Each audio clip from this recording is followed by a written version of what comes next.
বিসমিল্লাহির রহমানির রহিম। আর কিছুদিন পরেই পৃথিবী বলবে বিদায় পুরনো বছর, স্বাগতম নতুন বছর 2026। প্রিয় স্বামী, আজ আমি তোমাকে শুধু হ্যাপি নিউ ইয়ার বলছি না, আমি বলছি নতুন একটা সময়ের শুরু। হ্যাপি নিউ ইয়ার মানে আমার কাছে শুধু আতশবাজি না, শুধু আনন্দ না, বরং নতুন করে আল্লাহর কাছে ফিরে যাওয়া। এই নতুন বছরে আমি চাই আমাদের কথা, আমাদের দোয়া, আমাদের ভালোবাসা সব কিছু নতুন হোক। প্রিয়, নতুন বছর আসছে বলেই আমি তোমাকে নতুন করে বলতে চাই, তুমি আমার জীবনের সবচেয়ে বড় নিয়ামত। হ্যাপি নিউ ইয়ার প্রিয়।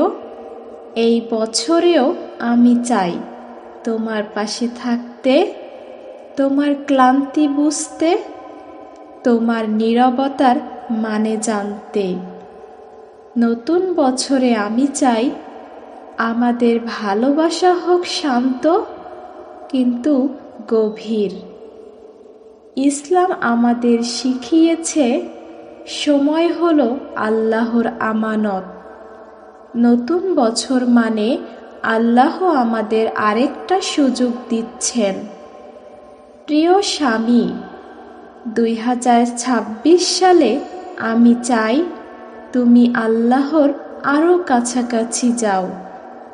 আমি চাই তোমার প্রতিটা সকাল শুরু হোক নামাজ দিয়ে, আর প্রতিটা রাত শেষ হোক দোয়া দিয়ে। হ্যাপি নিউ ইয়ার প্রিয় স্বামী। এই নতুন বছরে আমি চাই না তোমার জীবন কষ্টহীন হোক। আমি চাই তুমি কষ্টের মাঝেও আল্লাহকে পাও। যখন তুমি ভেঙে পড়বে, আমি চাই আমার দোয়া তোমাকে দাঁড় করিয়ে দিক। নতুন বছর মানে পুরনো কষ্টগুলো রেখে দেওয়া।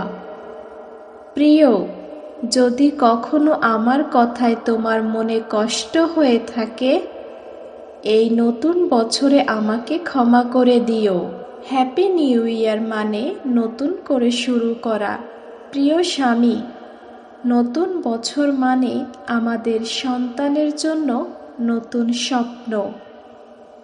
এই 2026 সালে আমি চাই আমরা এমন বাবা মা হই যাদের দেখে সন্তান মানুষ হতে শেখে।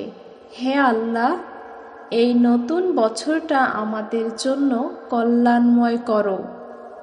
আমার স্বামীকে হালাল পথে রেখো, তার রিজিক বাড়িয়ে দাও। আমাদের ভালোবাসাকে জান্নাতের পথে নিয়ে যাও। প্রিয় স্বামী, 2026 আসছে। এই নতুন বছরে আমি আরও বলতে চাই হ্যাপি নিউ ইয়ার প্রিয়। আল্লাহ যদি আমাদের একসাথে রাখেন, তাহলেই প্রতিটা বছর আমার কাছে নতুন। আমিন।